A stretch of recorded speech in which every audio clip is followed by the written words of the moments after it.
So the next part, you still with me?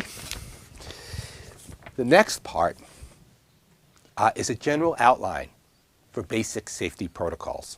Once we get through this, we'll start talking more about plants in particular. But I want to say there's no difference between herbal first aid in some ways and conventional first aid. It's all about sanitation and preventing disease spread and how you treat your patients. And then comes actually what you give them. So there's a part of just conventional first aid, Red Cross first aid, and herbal first aid that clearly overlap. Everything that has nothing to do with specific treatments, they're often pretty similar. So a lot of these basic safety protocols are useful in any situation. Some of them will be more, some of them are clearly more for specific instances. So I'm going to start off with an emergency scene and just a couple of ideas about if you get into an emergency scene. And an emergency scene means that you're walking someplace, you're in an outdoor event, and you hear people yelling. So you hear people yelling, you're a first aid person, so what you're going to do is you're going to go and try to help. That's the goal of all of this, is to help. So you hear yelling in the distance. If you do this, thank you, John. And then you put on your Dudley Do-Right outfit.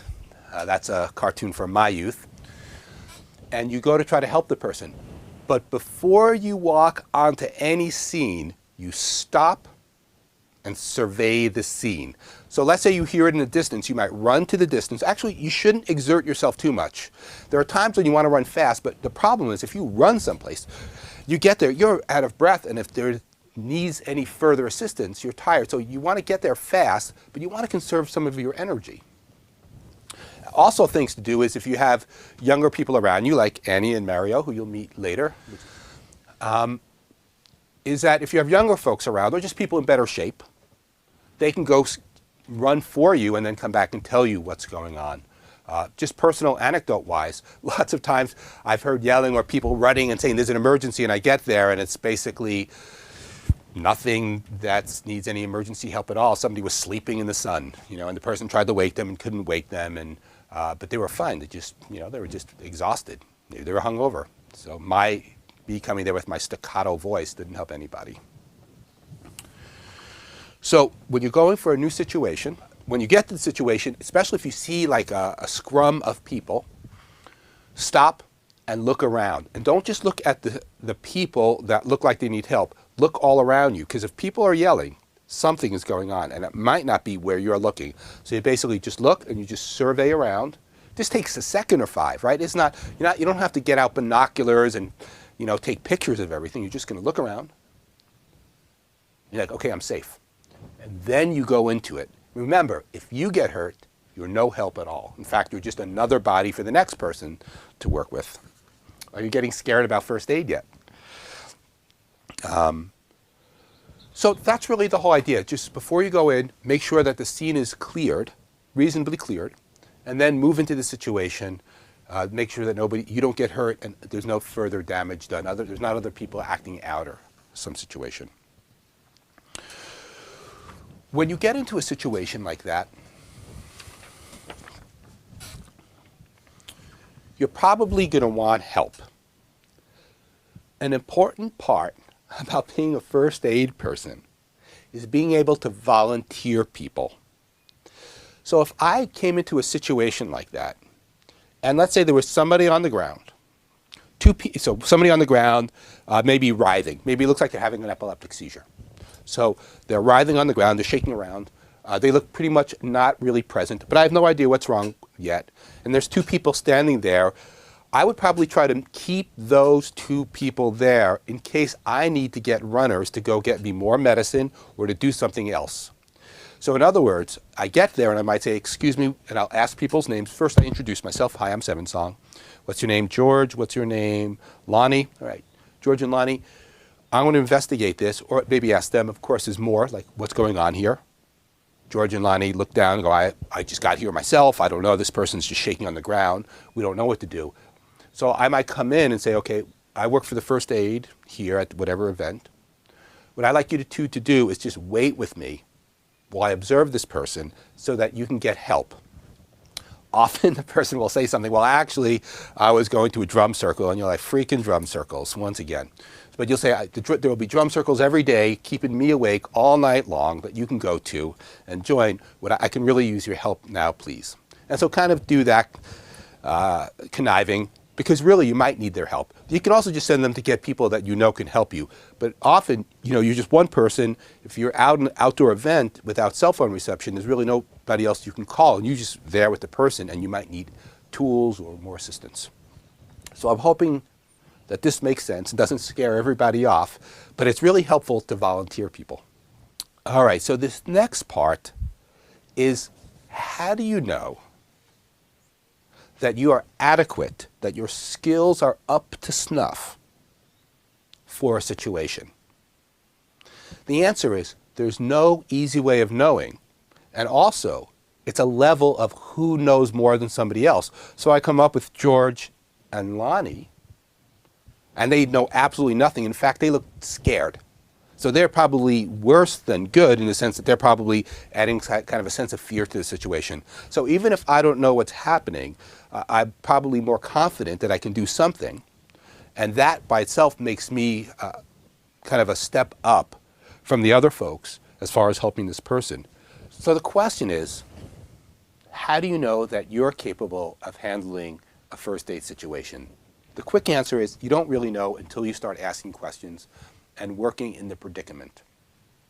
The first question is, are you the most knowledgeable person there? That makes you more important that you stay there. Sometimes I've gone to a situation, somebody's having a seizure. Seizure is not uncommon in some of the places I go to. It's just lots of people, so people have seizures.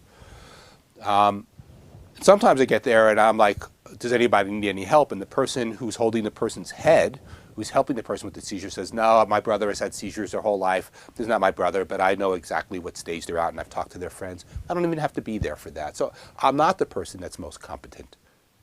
Which takes me to a really important point. So this is going to be a little bit tangential, as if everything else isn't. But I just want to instill this, and that is, you're not that important. I'm not that important. You're not that important. In the sense of, you don't want to get all pompous and built up and think, well, I'm the first aid superstar kind of person, because it definitely happens. If you're the medical person on staff, a lot of people are coming to you, and I can definitely see people's egos getting built in a way that I think is just unhealthy. So it's great that you're helping people, but a good, strong sense of humility is really helpful too. And if you practice first aid, humility will be knocking at your door every 10 or 15 minutes. I mean, you think that you know what you're doing, and all of a sudden somebody comes in with a situation you never heard of, and you're going to be humbled anyway. So you might as well just start from a reasonable place of, I'm here to help, I'd like to help, I have maybe good skills to offer, but that's it. Like, as far as feeling like you're more special than anybody else, that's just crap, right? All of us can provide the best services that we can with our skill levels. You don't know if you're exactly the right person to help, so you just start asking questions and to see at what level, like, is anybody else more knowledgeable for you? If it's above your head, wherever your head is at, if it's above your head, there's a couple of steps to take. And the first one is, don't even wait. Just get better help. Whether it's a cell phone or sending somebody to a medical station or whatever you need to do. So that's why you're keeping those runners, those George and Lonnie are now runners, with you. Because if you feel like this person is having a seizure, I've never dealt with seizures, they've never dealt with seizures, you don't know what a seizure is. You just know that this person is uncontrollably shaking and is unintelligible as far as communication goes. So what you want to do is, without hesitating, start a chain of command, start a chain of events, to have people come by to start assessing this person better and doing what's necessary.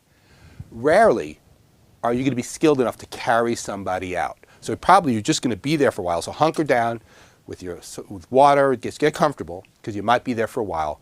And hopefully you can get people to come with you that know more than you. So start sending for help right away if it seems like something that really needs assistance and you don't have the skills for that.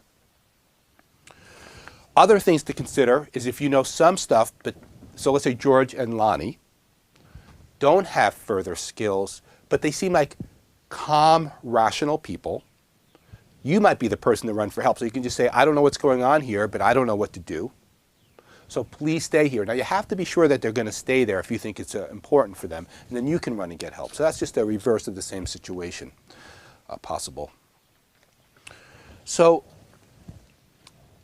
in different situations, in this set of classes, it's going to be obvious that there'll be places where you are comfortable, you have skill sets that work, and places that you still need to learn.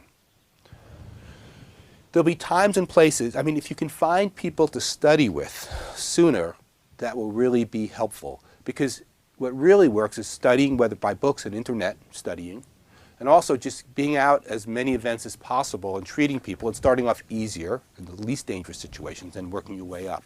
If you are a calm-ish, you don't have to be super calm, if you're reasonably calm, reasonably rational person with pretty good critical thinking skills, you are already helpful. You are already helpful, right? Because you're going to have to make decisions.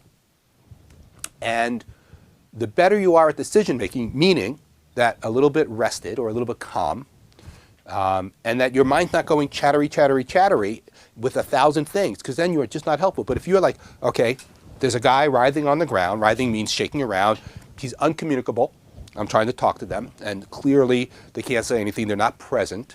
You don't know what else is going on, just not present. But you feel like, so you take a deep breath, and you think, what can I do here? You are already a helpful person. And just thinking about, like, what's the biggest danger? No, what's your biggest danger is they're going to die, right? That's one of your biggest fears. But really, most people in that situation are probably not going to die. So what can you do to make the situation most comfortable? Are they hitting their head on the ground? So is your most important thing, make sure they don't hit their head on the ground. Are there sharp objects around them that seem dangerous? Are there people around who are exacerbating or making the situation worse? So just by having the skill set of being present and critical thinking, you're already, in a sense, an important part of this process of helping the person. So we're going to go back to safety protocols. And I want to just put some ideas in your mind about when you need to be more careful. So your big considerations are communicable and infectious diseases. There's a large variety of those. You can study the differences. They include things like protozoas. Those are very tiny little animals like Giardia. Bacteria, that would include something like strep and staph, streptococcus, staphylococcus. Those are bacteria. And viruses, hepatitis C or the influenza virus. So at this point, you don't really need to know the differences between protozoas, bacteria. There could also be things like fungi, but they're not commonly given back and forth to people. And viruses, bacteria, protozoas. The other thing that people commonly transmit back and forth are what are called exoparasites. We're not going to cover that in this series, but exoparasites include things like lice and scabies, little arachnids that usually people get from sharing clothing or bed stuff, like blankets and sheets. So one place to avoid is sharing people's blankets if you have any suspicion, that they might have tiny little arachnids on them. So those are some of the classic things that get transmitted. I want to say that it's not really like this gathering that I go to, Rainbow Gathering, for instance, has 10,000 people. It's not always a matter of cleanliness with these things. It's just a matter of enough people get together. A few people always probably have these things somewhere on them, and it just starts moving around. So it's really about prevention. It's not, just where you are. So once again, you want to prevent bacterial infections, things like staph infections and strep infections. Viral infections like respiratory viruses, colds and flus, and hepatitis. And communicable exoparasites. Can you all say that? Communicable? Communicable? Exoparasites. Exoparasite. And that would be like lice and scabies. Those are the main ones. You don't really give leeches back and forth to each other. Be interesting. If it was a little later in the year, I would actually probably get leeches on my foot from the pond where I live in here and show people how to take them off. They're really easy. Just salt. Those things hate salt. Will there be any leeching demonstrations in this? No. No, so John would like to see leeches and leech demonstrations, but unfortunately, oh, I see, and he wants to see putting leeches on to take blood out of people, which is done, but I don't use them because you have to clean the leech before you put them on. Oh.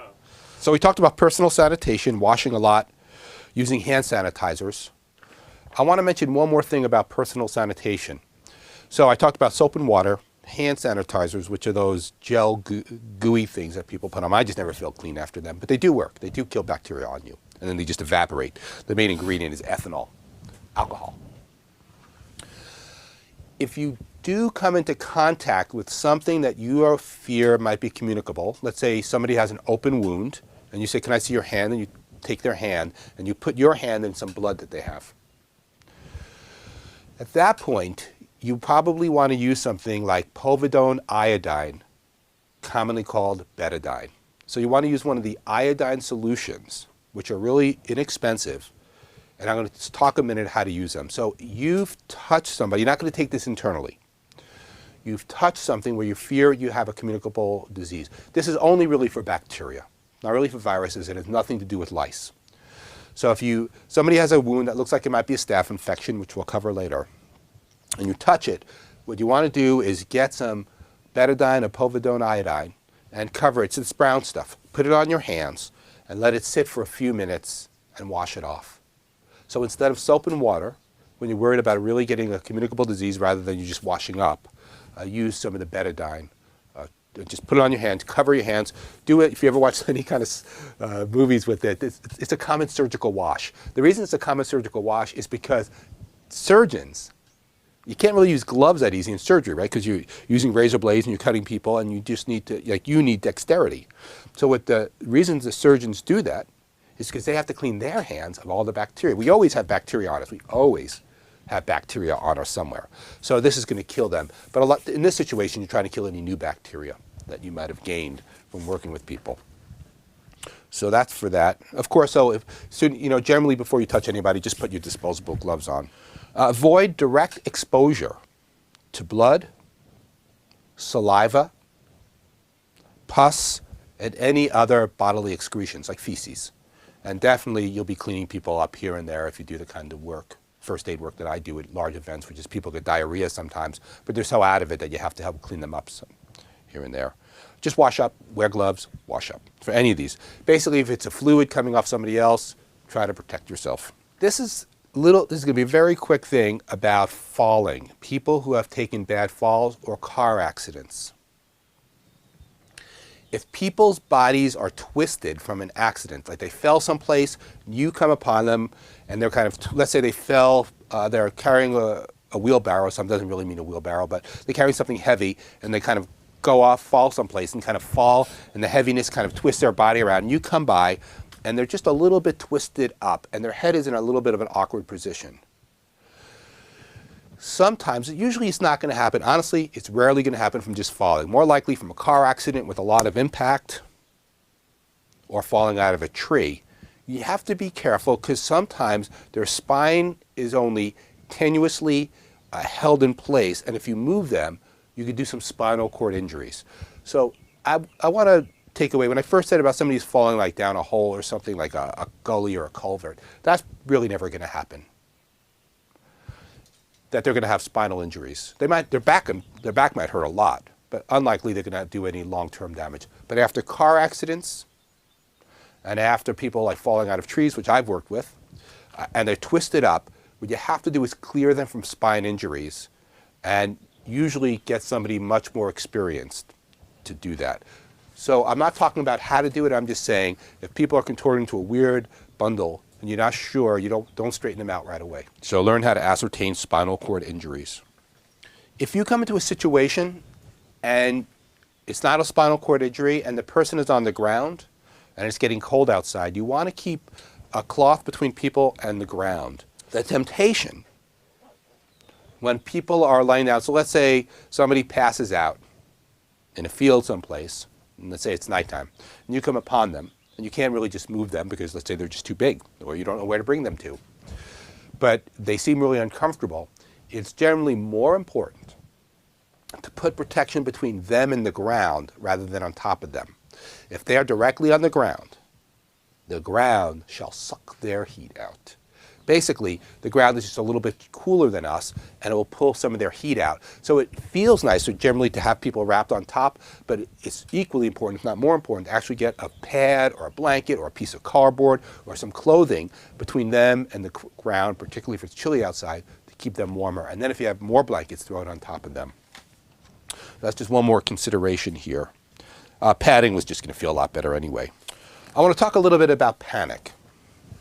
So a little while ago, I talked about the situation where a bunch of people run up, or you hear a cry. Thank you again, John. John is very good at making these cries. It really sound a little bit more like a red-tailed hawk in the distance. So you hear a cry in the background, and you come into the situation. I've talked about trying to ascertain the safety of the situation. But now I just want to talk about panic in general. People freak out very commonly in first aid situations. People falling, people getting bad cuts, people getting bitten by dogs, or people just with bad diarrhea. Lots of these things, they create like a trauma mode in people's minds. And we're going to talk about how to deal with the trauma aspect. But I want to say that it's important for you to be relatively calm during these situations. The calmer you are, now you don't have to be like sloth-like calm. You don't have to be, just sitting there and looking relaxed. I mean, you could be there and a little bit tense, but you want to kind of keep your mind somewhat ordered and prevent the panic in your mind. And I'm saying this, and you're saying, well, that's easy. But I'm telling you, it's not easy. Somebody runs in and says, there's a guy over 3 camps over that's having a heart attack right now. And you're like, oh, no. What you want to do is first is ask a question, like, because that person might just run to you and then run away, and you're like 3 camps over. Which direction? So you want to just maintain your presence as much as possible in first aid. And also see if you can help reduce the panic, because panic creates its own set of problems, health problems for the person. So if you come on and the person's just really scared for, let's say, an injury, and you come into the situation and you just say, hi there, I'm here to help you, and the person's like, and just really uncomfortable. Your sense of confidence and lack of panic can spread a little bit. You can say, I've been in this situation before. It does look like you might have something broken. I can't really tell. You can be honest, right? But we're going to help you in this situation. And most likely, you are going to help them. They're probably not going to die, right? And that's, in some way, that's big fears in people's minds. So even if they broke something, what's going to likely happen is they might have a really expensive hospital bill. They might not be able to do whatever kind of sports or fun they want to do that summer, but likely they're going to live. And so just knowing that and kind of instilling that with them while doing whatever you need to do to reduce the amount of collateral damage. In other words, if they fell on something, helping them move out if there's a situation that's making them worse. But avoiding panic in your tone can be really helpful. It's just the opposite is just true. Your panic will instill more panic in other people. So try to prevent it. I use humor a lot. Humor doesn't always work. For instance, people with headaches, often when you make them laugh, they just get pissed off each time, which could be a little bit of fun, but it's not so helpful for the situation. But importantly, in healthcare in general, you use whatever the best part of your personality is the part that should come out. So if you're just a really critical, serious thinker, right, that's the part that you're going to present. I use humor a lot when I'm working with people because it could just lighten the mood. Of course, bad humor just makes everything worse. If you're not as funny, but you feel very compassionate, that kind of compassionateness from you can also just be really helpful. So be true to your personality and where you are when you feel well, and instill that and bring that forward into the first aid situation.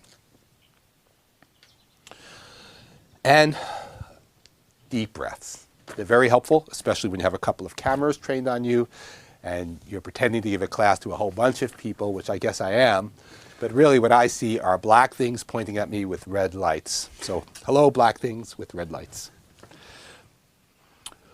We're going to take a quick break here, and then I want to come back and talk about how to initially dose medicines with people to try to check for their reactions. But first, a word from our sponsors. Are you feeling tired, grouchy? Do you have anal fissures?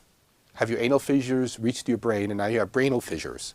Have your brainal fissures opened up in a manner that has made the whole world expansive but inexplicable to you? Well, here at the Northeast School of Botanical Medicine, we make brainal fissure tincture.